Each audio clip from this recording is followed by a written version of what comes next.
Welcome to What's Next with Eric Wood, where we will prepare you to make your what's next in life your best yet. Our next guest is Trevor Anderson. Trevor is the owner and founder of Better Everyday Performance Institute in Central Florida. He is a former pro athlete that now uses that platform to train the best of the best athletes in the world, as well as train and teach coaches and trainers. We're going to learn a lot from my guy, TA, today. And if you're inspired and enjoyed this podcast, please rate, review, and subscribe to the podcast. Thanks and enjoy. TA, welcome to the show, my brother. Eric, thanks so much for having me, man. I've been so excited and fired up since I knew I was going to have an opportunity to get on here. So, thanks for taking the time for me. And I'm excited about the day. Well, I love that mindset. I've loved the energy about you since I met you at the PGA show in what I believe was 2011. I was coming off an ACL. It might have been 2012. 11 or 12, yeah, one of those years. Yep. So I've been following along with you since, and I feel like I get better just from following along with you on social media and the few times that we've connected since. But Let's give the listeners a little bit of your background. Tell them about where you're from and give them the story of your athletic background. Sure. Well, I'm from originally Sarasota, Florida, over there in the West Coast, just south of Tampa. Sarasota.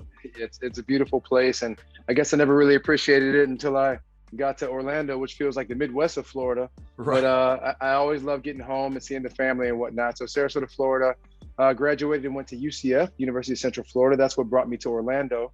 And then, I've been a lifelong athlete since 6 years old. I started playing soccer.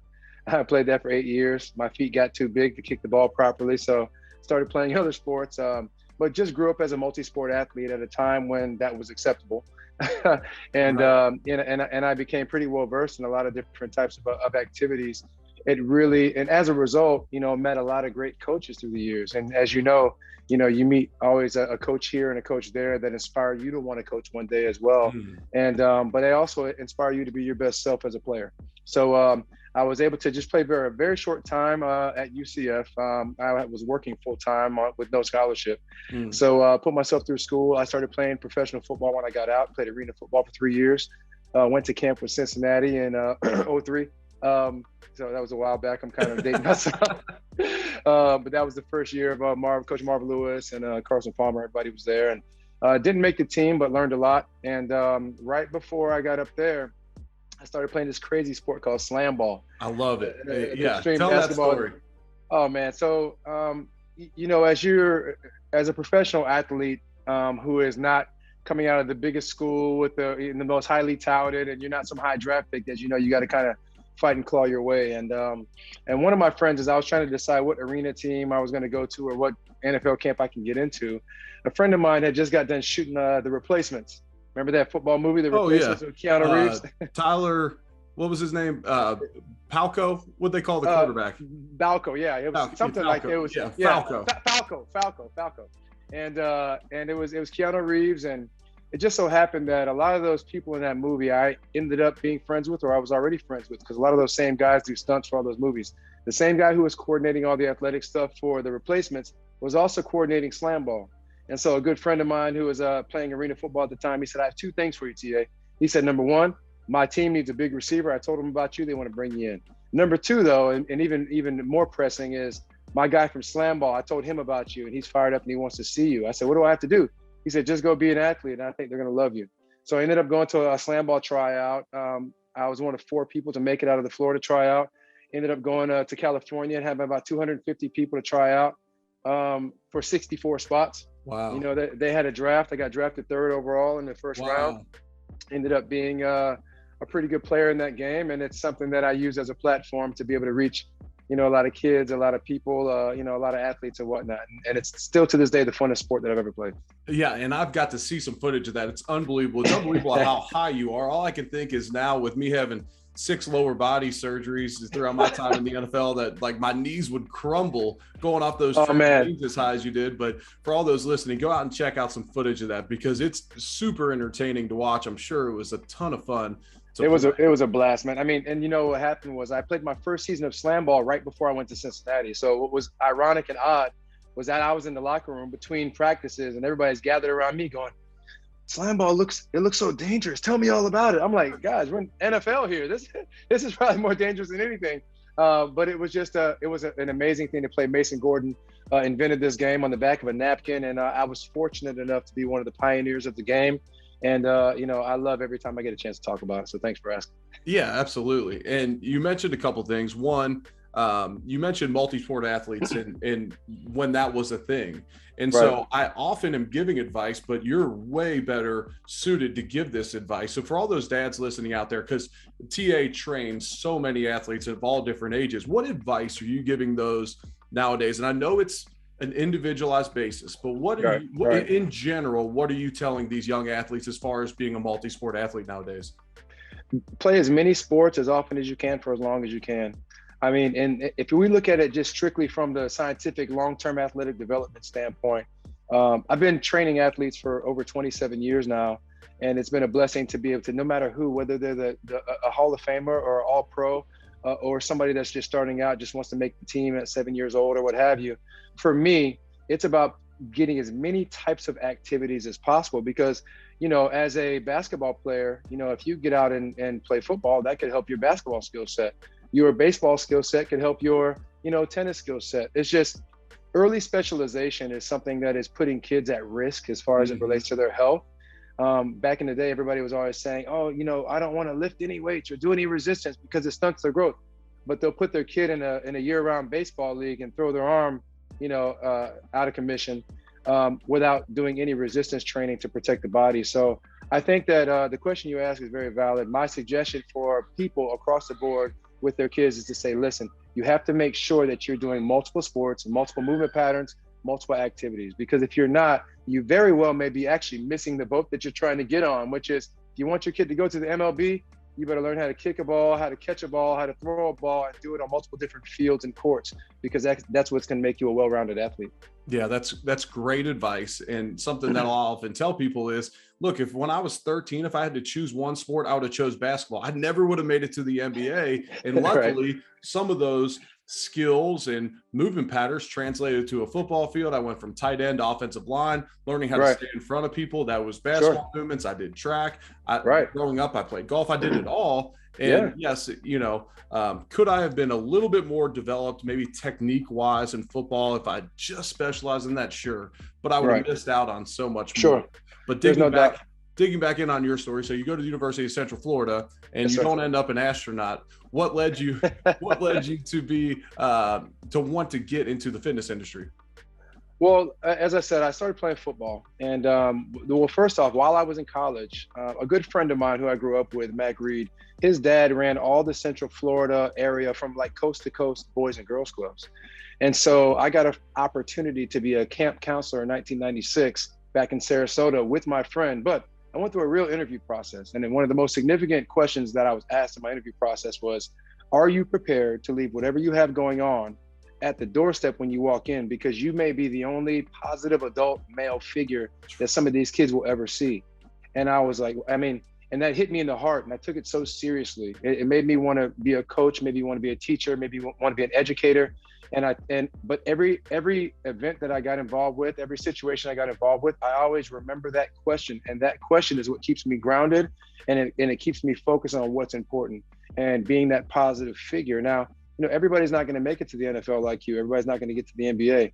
But the lessons that you learn along the way of preparation and learning how to prepare your body, learning how to, just put your body first, make your body a priority. The lessons you learn, I always say you get a lot of your mental toughness through your physical challenges. Challenging yourself physically and safely to be able to achieve anything in life, that carries over into family, into business, into your faith.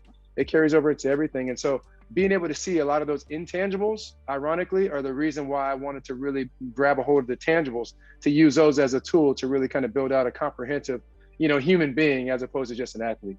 Man, there is so much gold in that. And you talk about you might be the only positive influence in that person's life. Like how different, how much bigger of an impact could we have if just we showed up with that attitude everywhere we went each day? Because you never know what someone's going through in their life. You never know. When you might be the only person that will listen to them at times, and That's someone true. that could speak in some wisdom into their life, speak some joy into their life. We talk about all the time on this show about how one person gave some advice or gave some opportunity along the way, and that changed the trajectory of someone's life. So man, there No is doubt about it. so much good stuff in there. And when I think back to some of the most influential people on me in my life, it was coaches, it was trainers, it was guys I worked out with. And when you talk about pushing yourself daily and how that translates, to want to fight for your marriage and fight for your health later in life, fight for your kids, it all translates. That's so good. And I absolutely love the name that you gave your Performance Institute in Better Every Day. Like, that's something I stand for. Like, I'm not perfect, but I strive to be a better man every day for God, for my wife, for my kids. And I'm looking for those 1% daily improvements. That's right. So, that's right. Where did you come up with the title Better Every Day, and what's that mean to you? Sure. Well, you realize as you start to get a little older, maybe into your younger 20s, you start to realize that all the things that maybe your dad said to you or that your mom said to you, if you're fortunate enough to have both parents like I had as I was growing up, they say things and you're like, you hear them all the time, but it's not until you're alone in those dark moments or in those lonely moments by yourself that you actually start hearing those messages again. They start to come up and they start to get louder in your head, and they start to become the messages that you really anchor to. And Better Every Day was something that my parents taught me a long time ago. And I remember being 10 years old and and being in the backyard. Now, Eric, you might even be too young for this. Now, there used to be these concrete weights. There's a little small skinny barbell, right? With these concrete weights. It's filled with concrete, but has a plastic like casing on the outside of it, right? And those were the weights in the backyard. And when it rained, like water kind of got in there a little bit. So you had to kind of shake the water out before you started and stuff. But anyway, we had these old half rusted like weights in the backyard. And my dad was big into fitness. And, we would be doing squats or we'd be doing, chest press or bench press. And I would say, Dad, let's put some more weight on. Let's put some more weight on. He said, now, son, listen, you don't have to lift the whole world to get better. You just got to get a little bit better every day. He said, and I'm telling you, but if it's light, move it fast. And that became part of my philosophy too. If it's light, move it fast, but don't try to lift the whole gym. Just try to get a little bit better every day. So it started with that. And as we progress into my life, I'll never forget sitting inside the office. I was working out part-time at a community center, like between seasons and things of that nature here in Orlando. And I had these two, those notebooks that you get that look like kind of black and white on the front, those like composition notebooks. Yeah. I had two of them. One of them, I was writing all my things I needed to do for my business and whatnot. And the other notebook, I was writing something every single day that I was doing. What did I do to get better today? So I was writing it, but they looked exactly the same. And so I said, I need to distinguish one from the other. So on the front of it, I wrote Better Every Day. I said, this is good. My dad used to always say, so Better Every Day. And that became the tagline, the mantra, and also the name of the business of my life and how I've done things. And by the way, that's 3 words, Eric, okay? Pet peeve of mine is saying better and every day. Every day as one word is like average, normal, run of the mill. Oh, you're average every day. No, better every day, meaning better every single day. And what I tried to do is continue to keep, and I still have that notebook of everything that I wrote. And I passed on that whole thought process to my boys too. And they, we call it journaling now, right? But really, truly looking, when things were going really well, when I look back at it, what was I doing? I was doing 300 yards of lunges 4 times a week. Oh, okay. When I was running 4.3, what was I doing? Oh, okay. I was going 300, 200, 150, 200, 350. That's the kind of track routine I was doing. I want to make sure that I know what I can look back at and understand where I achieved success. And that gives me basically a legacy, kind of a ledger of what I did well in my life. And I can tap back into it whenever I need it.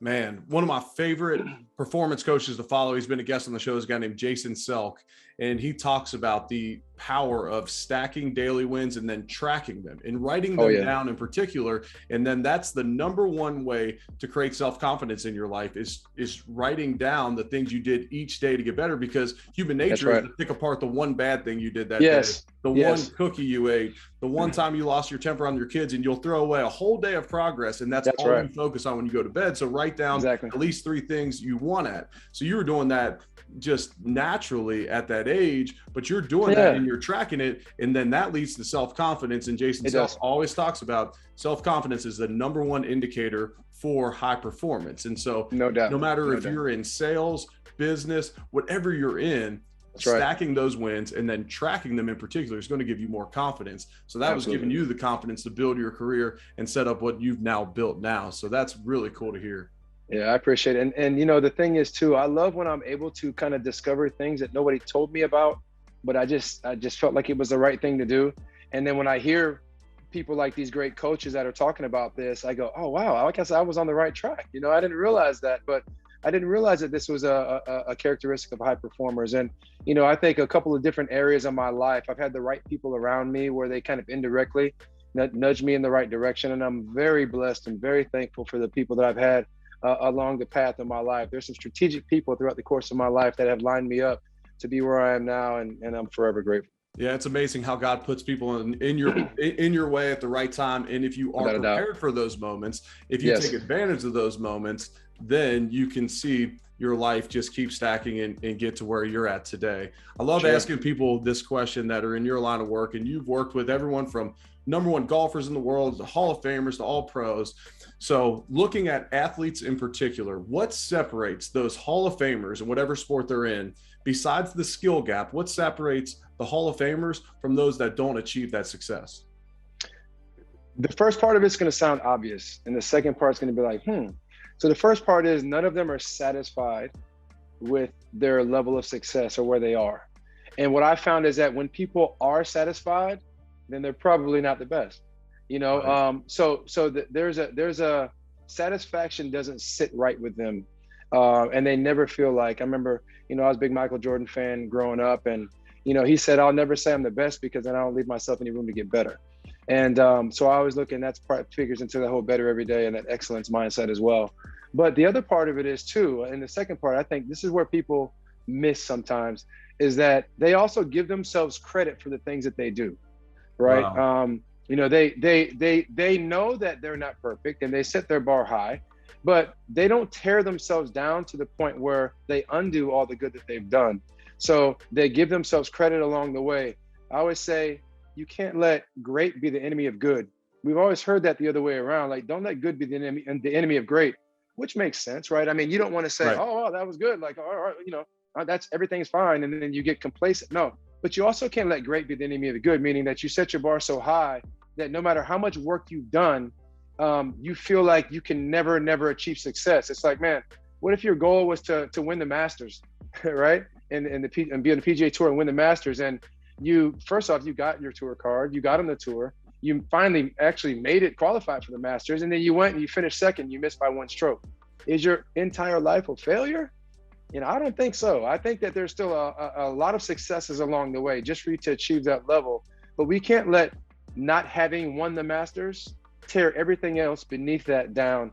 And I think the highest performers from the athletics, like you said, from the Hall of Famers to the Gold Glovers to the Super Bowl champions, and you know many of them as well, they don't allow themselves to feel like that they have it all the way, but they do give themselves credit for being able to achieve as much as they achieved to this point.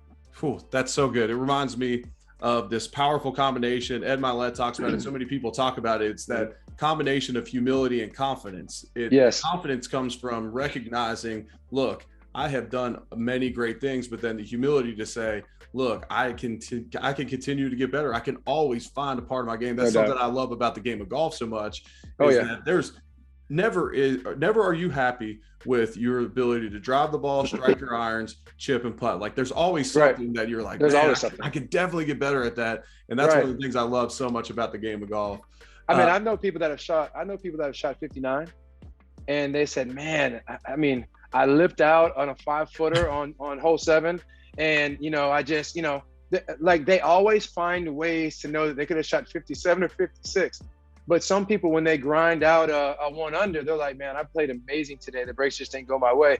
So golf is a game that is very humbling because you can't be perfect in golf. Nobody's ever shot 18 before, right? Right. So it's a game that will keep you, hold you accountable.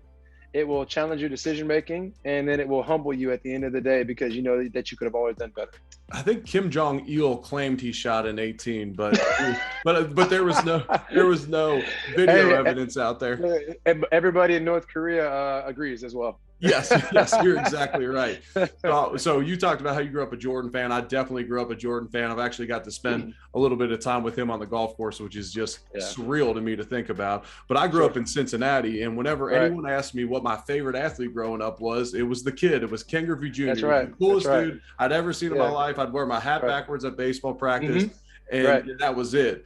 What's it like to work with him, and what's he like to spend time with? He is a big kid who loves to compete. I And love it. the kid is the right name for him. And he's full of stories. He's full of great stories. But more importantly, he's an honest and straightforward person who appreciates honorable, straightforward people. And I think that a lot of times he's the GOAT in my book. You know, I told him, now I tell him now, I said, I had you on my wall. I was, 13 years old and you were just getting to the big leagues. I was like, man, an 18-year-old kid can play in the major leagues. Like, I can do Right. this thing. I was still playing baseball at a high level. And he made it possible for a guy who's wildly athletic and, he can play basketball, he can play football. He did all of those things.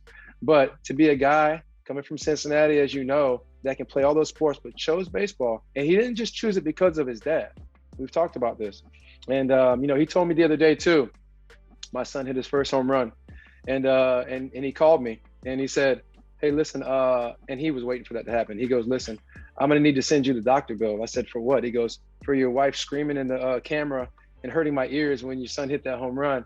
And he said, but just remember to tell him that I didn't hit a ball over the fence until I was 15 years old. I said, really? He said, yeah, they didn't have any fences, but that's why I didn't hit it over the fence. But he said, I had plenty of home runs. Right. So he likes to share these types of stories. But I also have learned some very valuable lessons from him also. And you would think that a guy like that, who is so good, hit 630 home runs, close to 300 average for his career. You would think that there's this complicated, like high level, like, strategic way that he did things. And he said, look, Jose Canseco's bat speed was a 107. He said, mine's 81. Wow. He goes, the reason why I hit so many home runs, he goes, I just kept the bat in the zone for a long period of time. So that smooth, beautiful swing, he just kept it in the zone. It's that type of simplicity that I mean. And Mr. Griffey tells a lot of those stories, but when you think they're complicated, they're actually very simple. And what made him successful was that he kept things very simple. He just happened to be very, very good at it. Right. So, there's a lot to learn from that. I mean, that can apply to so many different situations in your life. Man, that is wild about the swing speed. And that's the power of hitting, or the importance of hitting the sweet spot too. It's like that ball is going to leave the yard if you're hitting it in the right spot on the right trajectory with the right swing plan.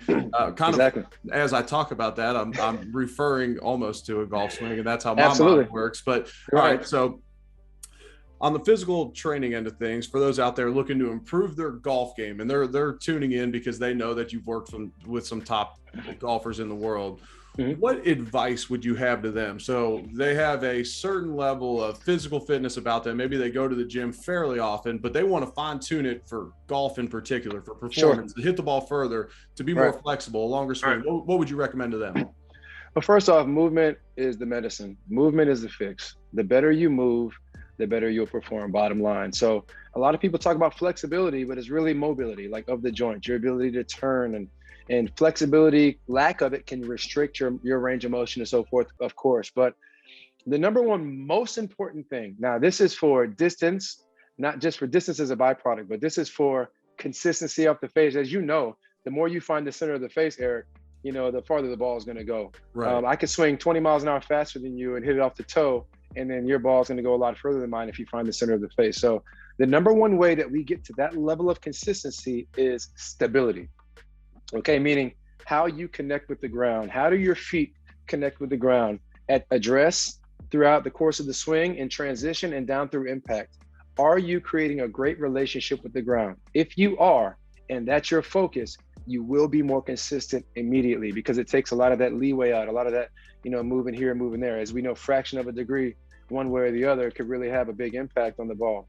That's number one. Number two, stability and then mobility. So if you are restricted in your movement, instead of going out and trying to hit more balls and continue to reinforce bad movement, let's take ourselves through good, appropriate ranges of motion as it relates to your stability, right? Because I can turn around all the way around 360 degrees, but if my feet aren't connected to the ground, I can't use that mobility to my advantage. So I have to use mobility in relationship to stability. And then ultimately, you have to have good sequencing and good coordination. And I think a lot of people, where they go wrong is that their sequence is off. So not only does that sequence prevent you from maximizing that rotational power in that impact position, but it also makes you more at risk for injury. And then you start creating these compensations to avoid injury. And then, your swing is a mess, and it's tough. And it's crazy because this is not just for amateurs and this is not just for beginners. I talked to my tour players about the same thing. I had one of my young ladies was preparing for the first major of the year this year. And it was a Tuesday. She was on the range. She was like, I'm hitting it like crap. I said, listen, here's what I want you to focus on. I said, are you still at the range? Yes, I am. Okay, here's what I want you to do. For the next 10 minutes, I want you to just focus on when you get to the top of your backswing, just get your lower body left. Just drive your left hip to the target and just let it flow. That's it, right? Don't think about anything else. And she called me back 5 minutes later. Okay, it's fixed now. Thank you. And that was it. And so what I find with golfers is typically it's not what they can't do, it's just what they don't do or what they're not doing. So as long as they understand where to look when they see the ball doing this, okay, let me tap into my body. If you can always dial it back to the body, then you're going to have an advantage. No matter whether you're trying to win the club championship on the weekends or beat your buddies, or if you're trying to win the Masters, taking a body first approach, starting with stability is the key. Excellent. Stability. That's what that's going to be my focus for the week. I'll let you know how these golfers go this week. So I got to know this. So I have young kids. My kids are 6 and 4. Your kids are a little bit older, but as a dad, you've been given all these principles. You've been around so many athletes. What's your balance in trying to implement what you know and pass along those lessons to your kid, but also just wanting to be their dad and be a supportive dad at the same time? Like, where's that balance come for you in your life? That's a great question. And I don't want to use the word struggle, but it is a challenge at times because right. you know as a dad that you know what you know. But now I have my older son is 21. He plays college football at Columbia. He's a cornerback. He's a defensive back, and he's very aggressive. He's a very good player. But part of his football IQ stems from the fact that since he's been in middle school, he's been training with my NFL guys, and they've never taken it easy on him. They've never held back on him. But what he learns by being in that group of people, I think is huge. So do I know what I know? Yes. But one of the most valuable things I can do as a dad is to help him, if I have the ability to, immerse him in an environment where other voices can be heard to help round out his mindset and his thought process. Now, that also frees me up to be able to be a dad. Go, son, you got it. I used to always say, man, I just want to wear the button, right? I just want to put the button on with my kid's face on it. I don't want to be such a coach that I can't wear my kid's button, right? And cheer for my kid. I found myself coaching sometime when my older son was 12 years old, and him scoring 6 touchdowns in a game and me being mad at the 6th touchdown because I was trying to throw it to another kid, but the other kid fell down and he was in the right place. He filled the gap and made himself available. And he scored. I'm like, what are you doing? That was supposed to be for. And then I caught myself and I said, man, cheer for your kid. You know what I mean? So, so I think the way that you balance it is you have to be able to be a dad first, but you also can't hold back what you know. If there's information that you have that's valuable, that your son or daughter can learn from, you can't be afraid to tell them. One of my good friends, D. Gordon, who plays Major League Baseball, he's a Gold Glover, All-Star, all of these things, right? And I used to tell him about my younger son. I said, listen, I want him to just be organic. I don't want to tell him too much. I don't want to get in his way. He said, TA, all that's great. He said, and he leaned in, he said, but you got to teach him. Right. You got to teach him. If you know it, you have to teach him, So I try to find the balance. I always continue to try to find the balance with that. But I think one of my suggestions for dads out there that are concerned of whether or not they're being too much of a coach and not enough of a dad, find somebody that can say the same things you want them to say that's not you. And I can guarantee there's nobody that's going to say, no, thanks, I don't want to do that. Our community of dads want to help each other be better dads. And I think that that's a really good way to go about doing it. Excellent advice. And I see exactly what you're saying.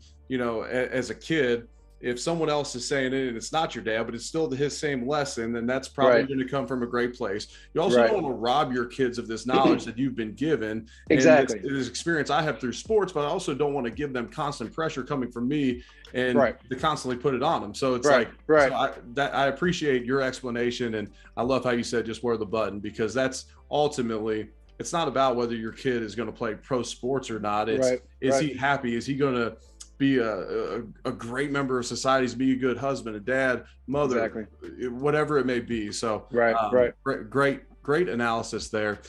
You're a guy who that. wakes up every day on fire. I follow you on social media. I see all that you're doing. Do you have a specific morning routine you follow to set you up for each day, optimizing your day? So yes, what I do, and I'll tell you, I haven't always had this type of a routine. But I'm good friends with my pastor as well. He's my pastor first, my friend second. So I don't get twisted. His name is Pastor Jeremy Dunn at Kingdom Culture here in Orlando. But I'll talk with him at the beginning of the month, and I'll say, Pastor, what should I lean into this month? What scripture should I lean into?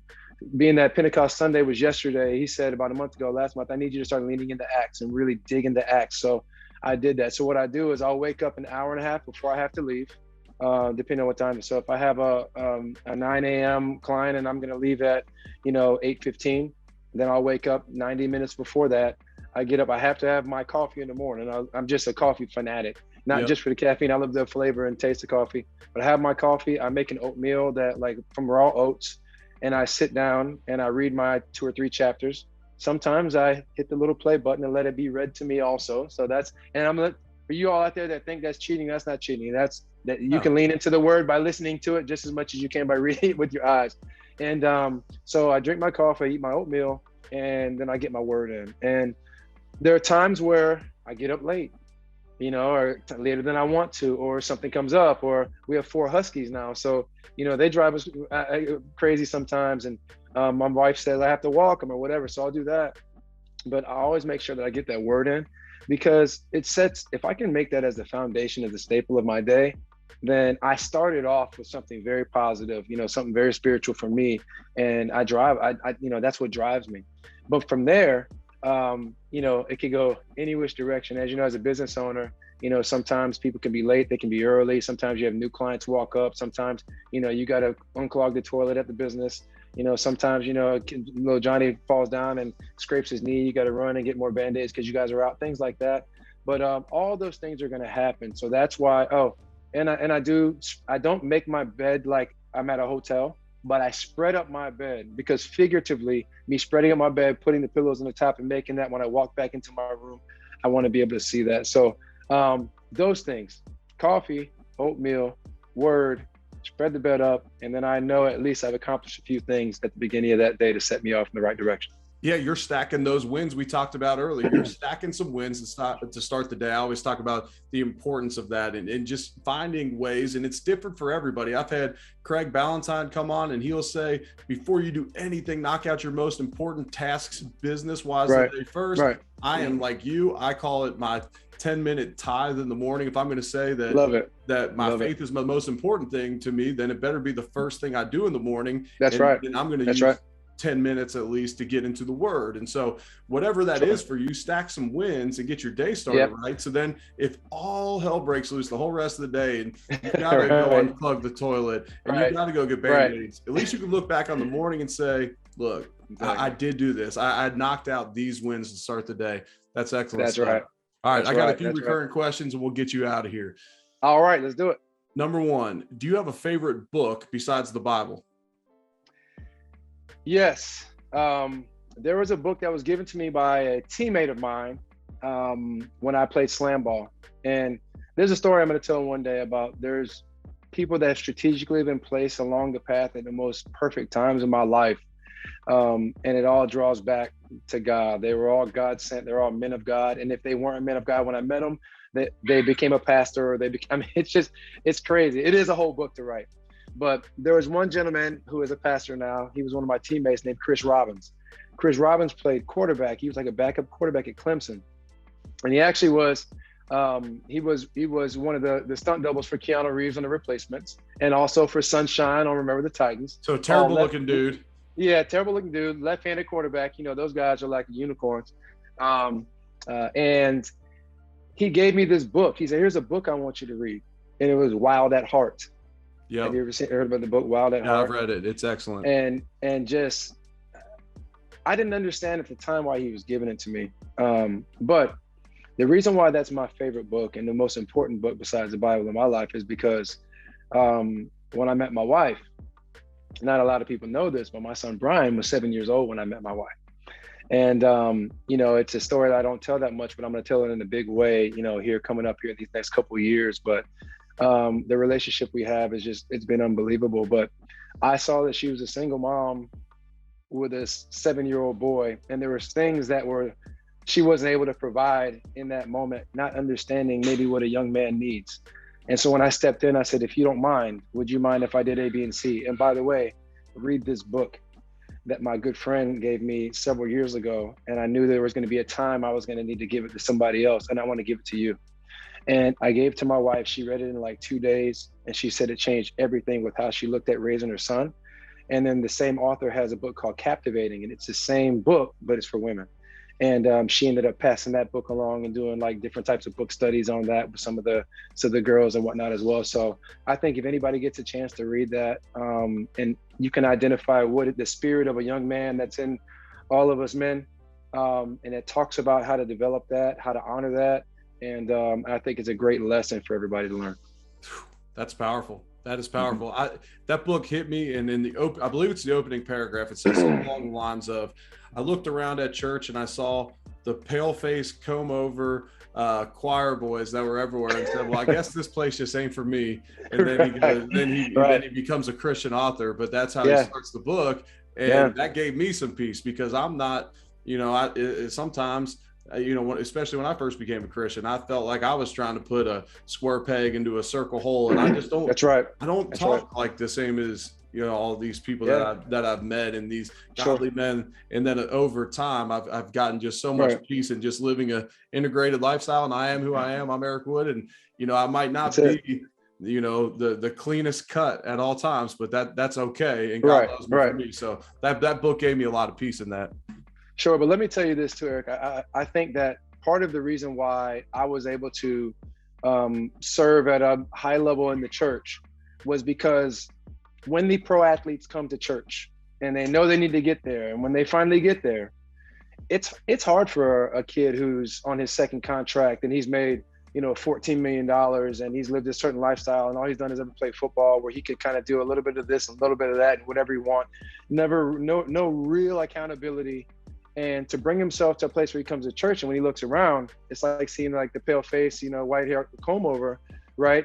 Who can I relate to in this place? Right. So what I always try to make myself is available.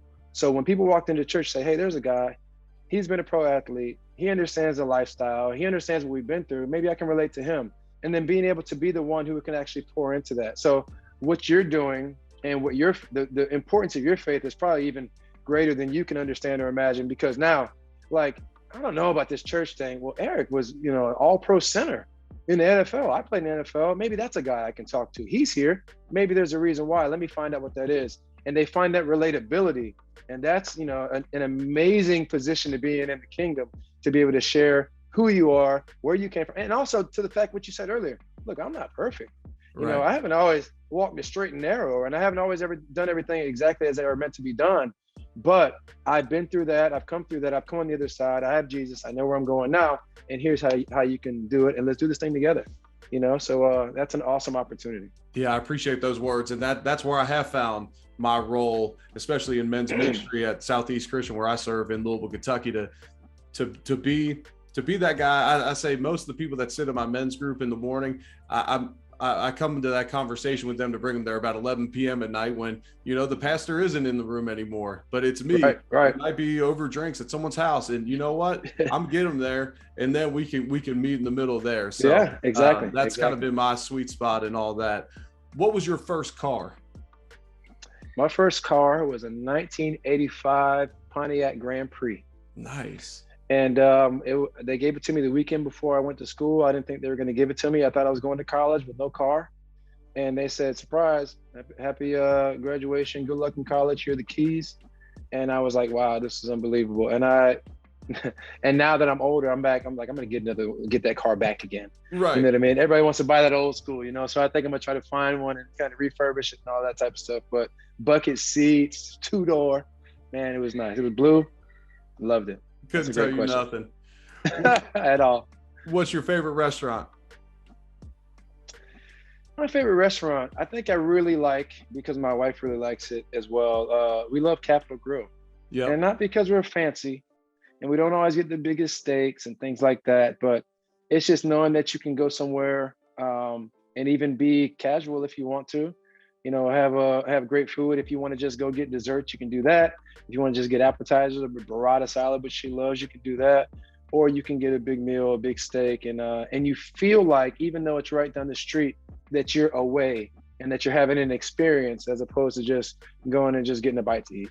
Yes, a meal is an experience, and I love Yes. you say that. We're getting a Capital Grill in Louisville finally. So Oh man, that's gonna be, you're gonna they're love it. building one right now. So we'll have to check that out before too long. But you know how it is, like every NFL city we go to the night before the game, I'm not always eating a steak, but I want to go somewhere where I know that I can eat something decent, and a Capital Grill Right. would generally be one of the rotating spots when we get to a city. Yes. Like, okay, well, they have a Capital Grill. I know I can get a nice piece of fish and a potato that's Mm-hmm. going to be clean and all that. Sure. Exactly. So Yeah. I've been to a number of Capital Grills though, even though And we don't have one in the Louisville. cheesecake where they put the little like crispy like creme brulee almost like on the top of like the cheesecake is. Sometimes we go there just for that. So I love it. I love it's it. fun. All right, last one for me. This is what's All right. next with Eric Wood. What's next for Trevor Anderson? What's next for TA Two Claps? What's coming down the line for you? Well, I think we share a common friend, Coach Ben Newman. Yep. And I've been spending a little bit of time with Ben Newman. I got in there, got after it with him last week on a workout, and he doesn't sit around and play around. He likes to get to it, doesn't he? Oh, yeah. But what I've been doing is I'm shifting gears just slightly. I love my education. I love presenting at conferences. I love coaching my athletes, but I'm going to start speaking a little bit more deliberately now. And I speak for big events, keynote speeches and stuff like that. But it's always been something that I've just done when I was asked. It's not been something that I've looked at as something that I've made part of my daily routine or my weekly or monthly routine. And I have a lot bottled up in me. Yeah. I have a lot of passion to help people bottled up in me. I don't want to dishonor God by not allowing myself to explore that aspect of myself. I've prayed a lot about, I pray for revelation, like reveal to me, what it is that I'm supposed to be doing next. And I've heard loud and clear, you need to be speaking to the masses and making sure that you're helping other people get better, not just yourself. So that's something that I'm excited about doing. As we know, Ben Newman is one of the best in the world at doing it, and spending some time with him and getting some of the ins and outs. And we're excited about the path that we're taking. Man, I'm excited to hear you in those speaking engagements, and just with the lessons that you talked about on this podcast alone, in these 40 minutes right here, there's enough to fill a keynote talk. I can't imagine once you implement all the rest of your stories and lessons into a talk, it'll be so incredibly impactful. God has you so prepared now for this moment, all the experiences. Thank you. If you would have rushed into that at an earlier time of life, you may not have all these lessons. You might not be in the perfect spot. And so God aligns you with Ben Newman, and now he's going to really shove you out in the world. And we're going to go 2 feet in on this speaking gig, and anything I can ever do to support that, you just let me know. You know that already. Thank you so much. And brother, we will put a link to your social media in the show notes. Follow along to Trevor on social media. He's an uplifting message. I talk all the time about the power of the people you follow on social media and how ultimately they become about like the 5 most people you spend the most time with in your life. And the importance of that, Trevor is one of those people that you want to follow along to. So follow him along, brother. I can't thank you enough for your time and your words on the podcast. I appreciate it. And keep inspiring, Eric, because, it takes a lot for somebody. I can imagine before you did your first podcast, you were like, I kind of want to, but I'm not sure. And I don't know but just listening to the several that I've listened to, I mean, you have a natural knack for guiding the best conversations with people. And I'm just honored to be one of those conversations. So thank you so much for all you do. And hey, let's keep getting better every day. Absolutely. I truly appreciate those words. Thanks, brother. Yes, sir. Got it. Have a good one. 2 claps.